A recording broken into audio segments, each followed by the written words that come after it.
Salut mon gars, j'espère que tu vas bien. Moi perso, ça va tranquille. Il y a quelques temps, on m'avait demandé de faire une vidéo sur comment devenir un loup. Parce que comme vous avez sûrement déjà entendu, j'ai fait un son qui est pour moi un classique, même si il n'est pas connu, mais voilà, qui s'appelle Deviens un loup. Et donc voilà, on m'a demandé de faire une vidéo sur comment être un loup. Qu'est-ce qu'il faut faire pour être un loup? En tout cas, ce que moi j'appelle être un loup.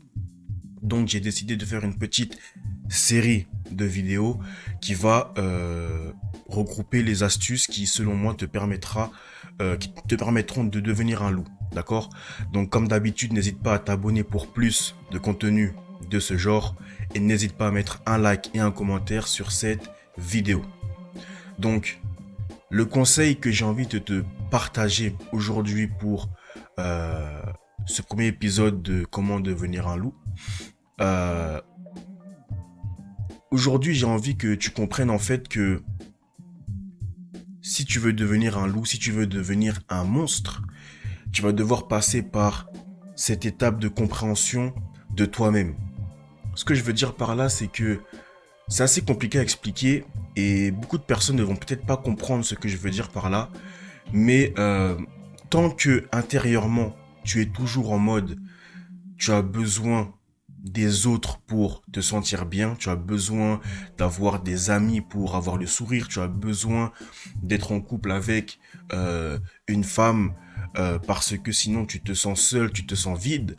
Tant que tu auras ce mindset, tant que tu penseras de cette manière-là, et tant que tu mettras les actions qui vont avec ce mindset-là en place dans ta vie, tu ne pourras pas devenir un loup, tu ne pourras pas devenir une bête sauvage, tu ne pourras pas devenir un monstre. Pourquoi? Parce que tu dépends toujours des autres. Émotionnellement, tu dépends toujours des autres. Peut-être que tu as ton appart, peut-être que tu as ton travail, ceci, cela, c'est très bien. Ok. Mais émotionnellement, tu es dépendant des autres. Si tu es seul, tu te sens vide. Tu te sens triste, tu te sens pas bien en fait. Comment tu veux être en couple avec une femme et que ça se passe bien, qu'il n'y ait pas de problème, euh, que voilà, tu ne deviennes pas bêta si tu étais dans une posture alpha, etc. Si émotionnellement tu es dépendant d'elle. Cela n'est pas possible. Tu ne peux pas être dépendant émotionnellement de quelqu'un, des autres, parce que ça revient à avoir besoin d'eux. Évidemment, nous sommes des êtres sociaux. Nous sommes des êtres sociaux. Je le sais. Et je suis d'accord avec ça. On n'a pas à vivre seul. Je ne te dis pas de t'isoler comme une ermite au fin fond d'une forêt ou de l'Amazonie ou je ne sais quoi. Ok? C'est pas ce que je suis en train de te dire. Mais ce que je suis en train de te dire, c'est que tu dois apprendre à être seul et à être heureux, à être bien tout seul. Moi, je peux passer 2 semaines sans voir personne, un mois sans voir personne ou plus. Je me sens bien. Je me sens mieux quand je suis seul que quand je suis avec des gens. Pourquoi? Parce que le fait d'être seul, c'est ça qui te permet de te concentrer sur toi-même, de te retrouver avec toi-même, avec l'être que tu as à l'intérieur, avec tes vrais projets, tes vraies ambitions personnelles, etc., etc. Lorsque tu es avec des gens, tu es sous influence, que tu le veuilles ou non. Tout ce que tu entends, tout ce que tu vois, tous les gens que tu fréquentes t'influencent. Donc, comment tu veux être toi-même, comment tu veux suivre une ligne directive qui est propre à toi-même si tu es H24 avec des gens. Et d'autant plus si en plus tu es dépendant d'eux, alors là t'es foutu. T'es foutu parce que il suffit que ton ami te dise quelque chose de déplacé ou te dise par exemple mais t'as mal agi, te dit un truc comme ça, c'est bon, tu vas te sentir mal. Tu vas te sentir mal parce que cette personne-là aura décidé que tu allais te sentir mal à ce moment précis. C'est cette personne-là qui te dirige. C'est ces personnes-là qui te guident, qui te montrent le chemin, puisque tu es dépendant d'eux émotionnellement. Donc, vu que tu es dépendant d'eux émotionnellement, c'est eux qui ont l'emprise sur toi, ceux qui ont la main sur toi, et pas toi-même en fait. Donc, pour tous les gars qui sont en couple avec des meufs, mais qui n'arrivent pas à être bien tout seuls, parce que moi j'en connais des gars comme ça. J'en ai même eu au téléphone en consultation. des mecs qui en fait sont dépendants affectivement. C'est-à-dire que ils ne peuvent pas rester sans être en couple. Ils ne peuvent pas être là, chill, posés, à travailler sur eux. Ils ne peuvent pas parce qu'ils ont besoin de ce sentiment d'être aimé, d'être avec une fille et de, tu vois. Mais frérot, t'es pas un loup. T'es pas un loup, t'es pas un monstre. T'es juste quelqu'un qui est dépendant affectivement des autres. T'as une dépendance affective des autres. T'as un besoin. Et ce besoin, la seule personne qui peut le combler, enfin les seules personnes qui peuvent le combler, ce sont des personnes extérieures. En vrai, non, parce que en vrai, tu peux t'aimer toi-même. Mais vu que tu n'es pas capable de t'aimer toi-même, parce que tu ne prends pas ce temps-là de t'aimer toi-même, eh bien, les seules personnes qui peuvent t'aider sont les gens de l'extérieur. Mais émotionnellement, tu dois apprendre à être avec toi-même, en fait. Tu dois être capable de t'aimer toi-même, de te donner tes propres émotions.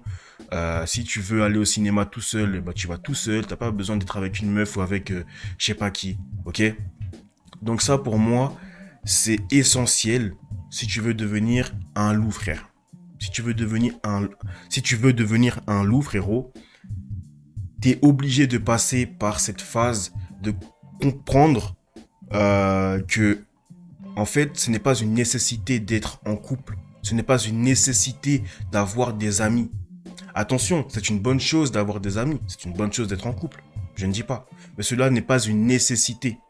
Parce que nous, on a grandi dans une société où, voilà, on pense que il faut être en couple. Tu vois?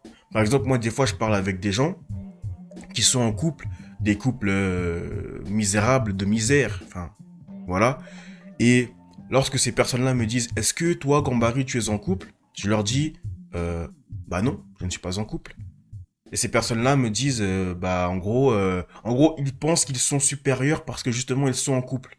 Pour eux, c'est une réussite en fait, tu vois. C'est une réussite, c'est un accomplissement, c'est comme s'ils avaient réussi un très gros projet. C'est comme s'ils étaient devenus footballeurs professionnels ou c'est comme si ils avaient ouvert une société, un grand business et que ça a marché. Pour eux, c'est l'équivalent. Mais pas du tout en fait. Pas du tout. Cela n'est pas une nécessité, cela n'est pas une victoire d'être en couple.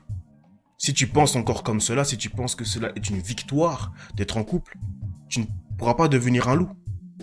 Parce qu'en fait, ton combat n'est pas le bon. Ton combat est, je veux être en couple et voilà, et lorsque j'aurai réussi à être en couple, ben, je serai victorieux de la vie en fait. Mais pas du tout. Pas du tout. Quand tu seras en couple, c'est là où les problèmes vont commencer, frérot. Enfin, les problèmes sont déjà devant toi, sous tes yeux. Mais c'est là où les problèmes seront exposés devant tes yeux. Tu vois? Non, le problème, c'est pas le fait d'être en couple. Le problème, c'est s'aimer soi-même, c'est être bien avec soi-même, devenir la personne que tu veux être, etc., etc. Créer des projets, créer des business, faire des sous, mettre bien les gens que tu apprécies, bref, les valeurs que toi tu défends, etc., etc. C'est ça qui est le plus important. C'est pas le fait de trouver une copine, d'être en couple. Cela n'est pas un accomplissement. Surtout que la majorité des gens qui voilà, genre ils se vantent entre guillemets d'avoir une copine, généralement ce sont des bêtas, ce sont de gros bêtas et leurs femmes les dominent. Ils sont même pas heureux en couple. Mais pour eux, c'est une fierté. C'est une fierté d'être en couple.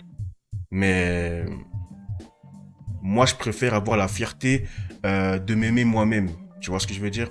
Peu importe qu'une femme m'aime ou qu'une femme ne m'aime pas, qu'un homme m'aime, qu'un homme ne m'aime pas, que mes amis m'aiment, que mes amis soient là ou non, peu importe, je m'aimerai toujours. Tu vois ce que je veux dire? Je suis fier de ne pas être dépendant émotionnellement de quelqu'un d'autre. Donc voilà. Donc pour moi, cela est essentiel de comprendre que cela n'est pas une nécessité d'être avec des gens et que le plus important, c'est toi-même. Je le répète encore une fois, mais la chose la plus importante à tes yeux, c'est censé être toi-même, ta vie, ton temps, tes projets, etc. Parce que même pour les personnes qui te sont chères, par exemple peut-être tes parents, eh bien, si toi tu n'es pas heureux, tu ne pourras pas les rendre heureux. Tu comprends? Tu peux être à leur côté, c'est très bien. Mais si toi tu n'es pas heureux, si toi tu n'es pas bien dans ta vie, comment tu vas faire pour eux les rendre bien? Tu ne peux pas. Tu ne peux pas. Parce que la chose la plus importante, c'est toi-même. Et ça, je le répète depuis le début de la chaîne. Hein. C'était l'un de mes premiers propos sur la chaîne. C'était le truc de base, tu vois, que je voulais dire sur ma chaîne. Ok? Donc, si tu veux devenir un loup, frérot, comprends qu'il n'y a que toi, mon gars. Il n'y a que toi. Donc, arrête de mettre ton destin, arrête de mettre tes émotions dans les mains des autres. Ok? Donc, voilà, c'est tout pour moi, les gars. J'ai ouvert une chaîne secondaire, la Gambaru 2.0. Je pense que c'est dans la description. Il y aura des extraits, il y aura aussi des petites vidéos comme ça. Ça va pas être des vidéos longues, mais voilà, des petits shorts, des petits extraits et aussi des vidéos, comment on peut appeler ça, exclusives, hein, exclusives, qui seront pas sur cette chaîne-là, qui seront là-bas. Donc si ça vous intéresse, n'hésitez pas à vous abonner. Il y aura de la red pill, aussi du dev perso et tout, mais ça va être des vidéos assez courtes. Donc sur ce, je te dis à la prochaine. N'hésite pas à liker cette vidéo, à partager, à commenter, etc. Et je te dis à la prochaine pour une future vidéo. Ciao.